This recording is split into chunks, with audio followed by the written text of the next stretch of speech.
SAARC Ziaur রহমানের দূরদর্শী চিন্তা শীর্ষক পোস্ট এডিটোরিয়ালটি লিখেছেন আমার দেশের নির্বাহী সম্পাদক সৈয়দ আফজাল আহমদ। আজ ১৯শে জানুয়ারি বাংলাদেশের মহান স্বাধীনতার ঘোষক ও বিএনপির প্রতিষ্ঠাতা শহীদ রাষ্ট্রপতি জিয়াউর রহমানের ৯০তম জন্মবার্ষিকী। ১৯৩৬ সালের এই দিনে তিনি বগুড়ার গাবতলী উপজেলার বাগবাড়ি গ্রামের এক সম্ভ্রান্ত মুসলিম পরিবারে জন্মগ্রহণ করেন। তার বাবা মনসুর রহমান ছিলেন একজন রসায়নবিদ এবং মা জাহানারা খাতুন ডাকনাম রানী। জিয়াউর রহমানের ডাকনাম কোমল।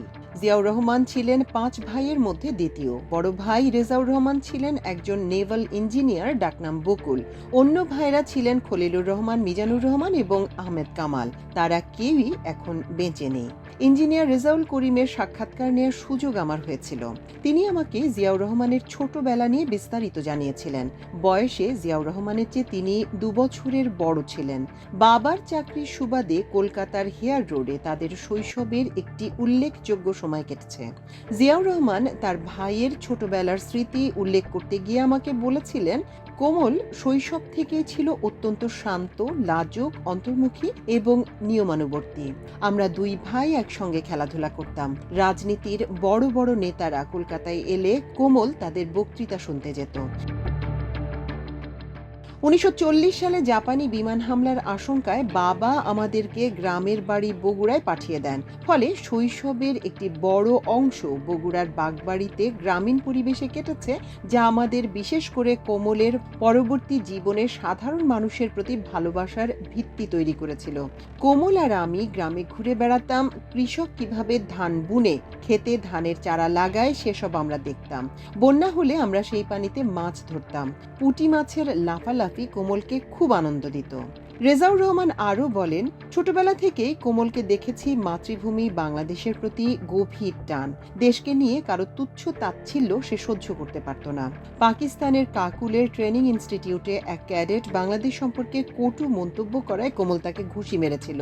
পরবর্তীতে পাকিস্তান সেনাবাহিনীর বিরুদ্ধে বিদ্রোহ, বাংলাদেশের স্বাধীনতার ঘোষণা প্রদান, মুক্তিযুদ্ধের রণাঙ্গনে যুদ্ধের নেতৃত্ব দান, সেনাবাহিনীতে দায়িত্ব পালন এবং দেশের প্রেসিডেন্ট হিসেবে কাজ করতে গিয়ে তাকে জনগণ দেখেছে কোমল কতটা দেশপ্রেমী। তার কাছে দেশের স্বার্থ ছিল সবকিছুর ঊর্ধ্বে। দেশের জন্য কাজ করার ক্ষেত্রে সে কখনো আপোষ করেনি। স্বজনপ্রীতি, দুর্নীতি, তদবির ও বিলাসিতাকে কোমল খুব অপছন্দ করত। সে ছিল স্বল্পভাষী। এজন্য আমরাও পারিবারিক সম্পর্কের বাইরে রাষ্ট্রীয় বা রাজনীতির বিষয় তার সঙ্গে কোনো কথা বলতাম না এবং তাকে তার মতো করে দেশ সেবা করার বিষয়কেই প্রাধান্য দিয়েছি। বিদেশ থেকে ঢাকায় এলে তার সঙ্গে কখনো দেখা হতো, কখনো হতো না। সেই দেখা সাক্ষাৎ থাকতো একান্তই ঘরোয়া পরিবেশে, বাসায়, তার অফিসে আমরা যেতাম না। ৭১-এর রণাঙ্গনে জিয়াউর রহমান ছিলেন জেড ফোর্সের অধিনায়ক। তিনি রণাঙ্গনে যুদ্ধ করেছিলেন। তখন তার স্ত্রী বেগম খালেদা জিয়া ২ শিশুপুত্রকে নিয়ে ঢাকার ক্যান্টনমেন্টে বন্দি শিবিরে ছিলেন।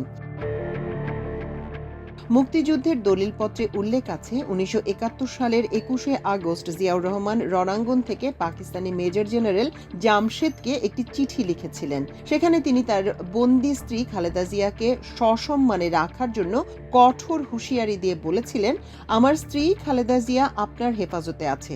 তার সঙ্গে মর্যাদাপূর্ণ ও সম্মানজনক আচরণ করবেন, নতুবা মনে রাখবেন একদিন আমি আপনার জন্য আসব এবং আপনাকে হত্যা করব।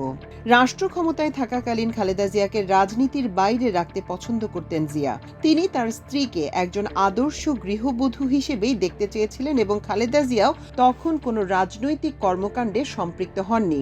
জিয়া সংসারে একজন সরল গৃহবধূ জীবনযাপন করেছেন। খালেদা জিয়া স্মৃতিচারণেও এসব কথা উঠে এসেছে।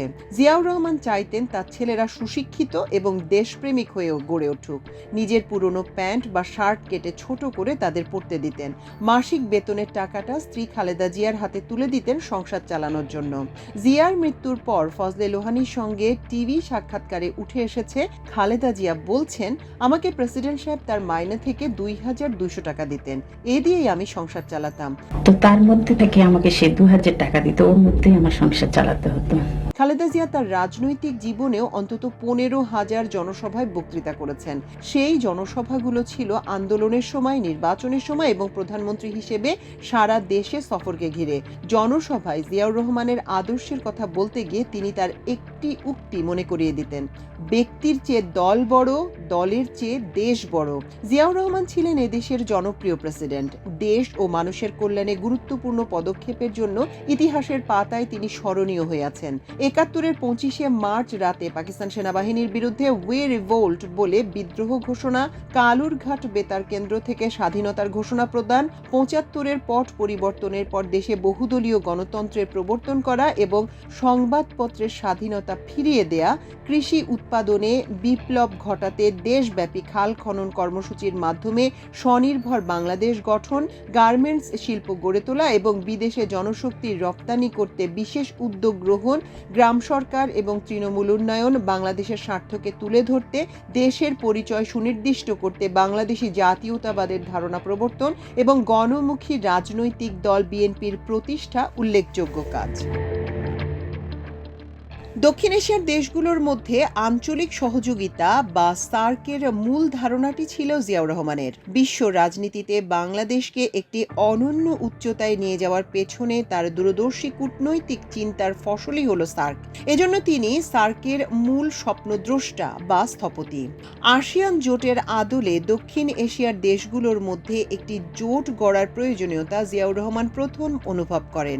এর লক্ষ্য বাস্তবায়নে ১৯৭৭ থেকে ৮০ সালের মধ্যে তিনি ভারত, পাকিস্তান, শ্রীলঙ্কা, নেপাল সফর করে রাষ্ট্র ও সরকার প্রধানদের সঙ্গে আঞ্চলিক সহযোগিতার বিষয়ে আলোচনা করেন। ১৯৮০ সালের ২রা মে তিনি দক্ষিণ এশিয়ার ৭টি দেশ তথা বাংলাদেশ, ভারত, পাকিস্তান, নেপাল, ভুটান, শ্রীলঙ্কা ও মালদ্বীপের রাষ্ট্র ও সরকার প্রধানদের কাছে একটি ঐতিহাসিক চিঠি পাঠান। এই চিঠিতে তিনি এই অঞ্চলের শান্তি, স্থিতিশীলতা এবং অর্থনৈতিক উন্নয়নের জন্য একটি আনুষ্ঠানিক কাঠামো তৈরির প্রস্তাব করেন। দেশগুলোতে তিনি তার তৎকালীন পররাষ্ট্রমন্ত্রী অধ্যাপক শামসুল হককে পাঠান। ভারতের তৎকালীন প্রধানমন্ত্রী মোরারজি দেশাই এবং নেপালের রাজা বীরেন্দ্র বীর বিক্রম সাহাদেবের সঙ্গে সার্ক নিয়ে তার নিবিড় আলোচনা হয়, যা জোট গঠনের পথ প্রশস্ত করে। শুরুতে ভারত ও পাকিস্তানের কিছুটা সংশয় ছিল, বিশেষ করে ভারতের প্রধানমন্ত্রী ইন্দিরা গান্ধী সার্ক গঠনের সন্দিহান ছিলেন। তিনি এটাকে ভারতের উপর ছোট দেশগুলোর চাপ সৃষ্টির কৌশল হিসেবে মনে করেছিলেন। কিন্তু জিয়াউর রহমান তার দৃঢ় কূটনৈতিক মাধ্যমে তাদের বোঝাতে সক্ষম হন যে দক্ষিণ এশিয়ার দেশগুলোর সামগ্রিক স্বার্থেই গঠিত হচ্ছে সার্ক। শেষ পর্যন্ত সার্ক গঠনের উদ্যোগে তারা সবাই রাজি হন। সার্কের কর্মসূচি ও লক্ষ্য নির্ধারণ করা হয় কৃষি, গ্রামীণ উন্নয়ন, স্বাস্থ্য ও যোগাযোগের সহযোগিতা। জিয়াউর রহমান ১৯৮১ সালে শাহাদাত বরণ করার কারণে সার্কের গঠন দেখে যেতে পারেনি। ১৯৮৫ সালে ঢাকায় প্রথম সার্ক শীর্ষ সম্মেলনের মধ্যে দিয়ে সার্কের আনুষ্ঠানিক যাত্রা শুরু হয়।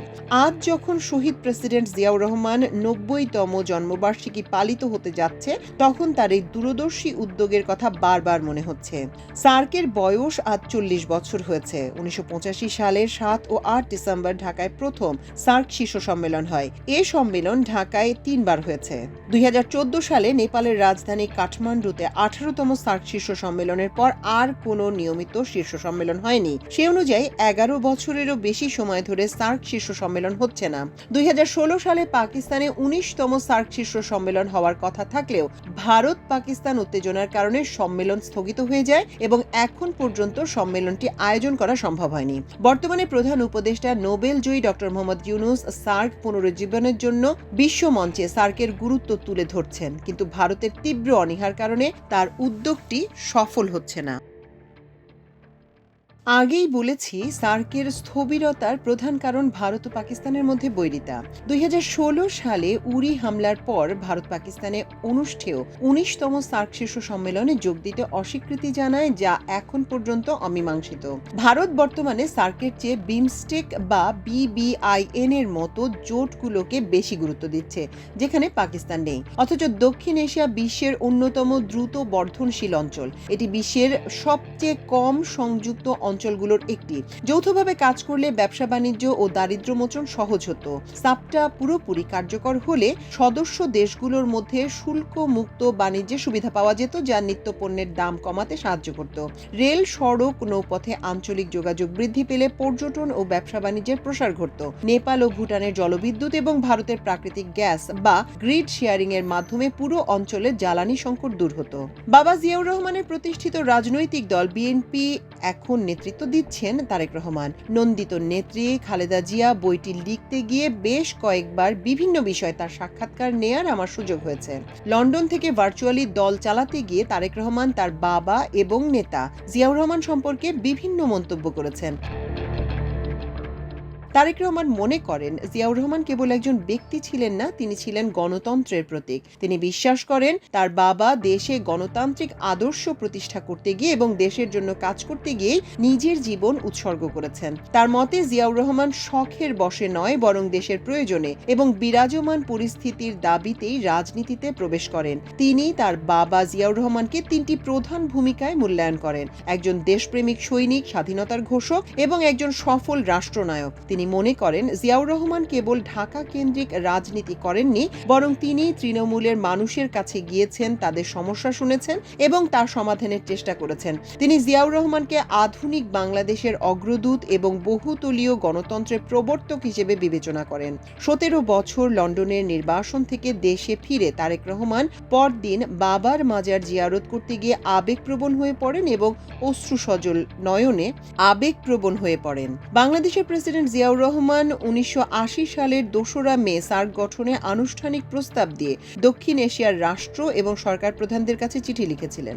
ভারতের তৎকালীন প্রধানমন্ত্রী ইন্দিরা গান্ধী এই চিঠির জবাবে প্রাথমিকভাবে কিছুটা সন্দিহান ও সতর্ক প্রতিক্রিয়া জানিয়েছিলেন। ইন্দিরা গান্ধীর আশঙ্কা ছিল যে সার্কের মতো একটি আঞ্চলিক ফোরাম গঠিত হলে প্রতিবেশী ছোট দেশগুলো একজোট হয়ে ভারতের উপর চাপ সৃষ্টি করতে পারে অথবা ভারতের আঞ্চলিক প্রভাব ক্ষুণ্ণ হতে পারে। ভারতের মনোভাব ছিল দক্ষিণ এশিয়ার দেশগুলোর সঙ্গে কোনো বিরোধ থাকলে তা দ্বিপাক্ষিক আলোচনার মাধ্যমে সমাধান করা। সার্কের মতো বহুপাক্ষিক প্ল্যাটফর্মে দ্বিপাক্ষিক ইস্যুগুলো চলে আসার সম্ভাবনা নিয়ে তাই ইন্দিরা গান্ধীর একটা উদ্বেগ ছিল। কিন্তু জিয়াউর রহমান কূটনৈতিক যোগাযোগের মাধ্যমে ইন্দিরা গান্ধীকে বোঝাতে সক্ষম হন এটি একটি ইতিবাচক উদ্যোগ। জিয়াউর রহমানের শাহাদাতের পর ইন্দিরা গান্ধী যে শোক বার্তা দেন তাতে তিনি উল্লেখ করেন, সার্ক গঠনের ব্যাপারে জিয়াউর রহমানের প্রস্তাব তার দূরদর্শী রাষ্ট্রনায়কোচিত দৃষ্টিভঙ্গি ছিল, যা প্রশংসাযোগ্য।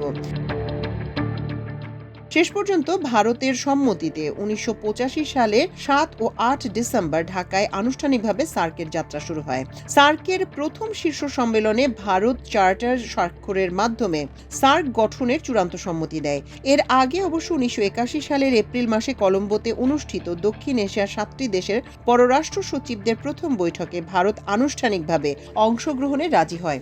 1985 সালে সার্কের উদ্বোধনী অনুষ্ঠানে ভারতের তৎকালীন প্রধানমন্ত্রী রাজীব গান্ধী সার্ককে একটি বিশ্বাসের কাজ হিসেবে বর্ণনা করেন, যা দক্ষিণ এশিয়ার দেশগুলোর মধ্যে একটি আঞ্চলিক পরিচয় তৈরি করবে। ইন্দিরা গান্ধীর আগের মত অনুযায়ী রাজীব গান্ধী দ্বিপাক্ষিক বিরোধগুলো সার্কের মূল আলোচনার বাইরে রাখার উপর গুরুত্ব দেন, যাতে আঞ্চলিক সহযোগিতা বাধা না হয়। 1985 সালে সার্কের উদ্বোধনী অনুষ্ঠানে রাজীব গান্ধী সার্ক প্রতিষ্ঠায় জিয়াউর রহমানের অগ্রণী ভূমিকার স্বীকৃতি দিয়ে তার মায়ের সঙ্গে সুর মিলিয়ে বলেছিলেন, জিয়াউর রহমান এক্ষেত্রে একজন দূরদর্শী রাষ্ট্রনায়ক ছিলেন। দক্ষিণ এশিয়ার দেশগুলোর মধ্যে এমন একটি সহযোগিতামূলক ফোরাম তৈরির স্বপ্নের জন্য জিয়াউর রহমানের অবদান প্রশংসাযোগ্য। সার্কের উদ্বোধনী শীর্ষ সম্মেলনে যোগ দিয়ে শ্রীলঙ্কার তৎকালীন প্রেসিডেন্ট ও প্রবীণ রাজনীতিবিদ JR জয়বর্ধনে প্রেসিডেন্ট জিয়াউর রহমানের দূরদর্শী উদ্যোগের প্রশংসা করে বলেছিলেন, জিয়াউর রহমান সার্কের প্রধান স্বপ্নদ্রষ্টা বা মূল স্থপতি। তিনি উল্লেখ করেন যে দক্ষিণ এশিয়ার দেশগুলোর মধ্যে সহযোগিতার যে বীজ জিয়াউর রহমান বপন করেছিলেন, এই শীর্ষ সম্মেলন তারই ফসল।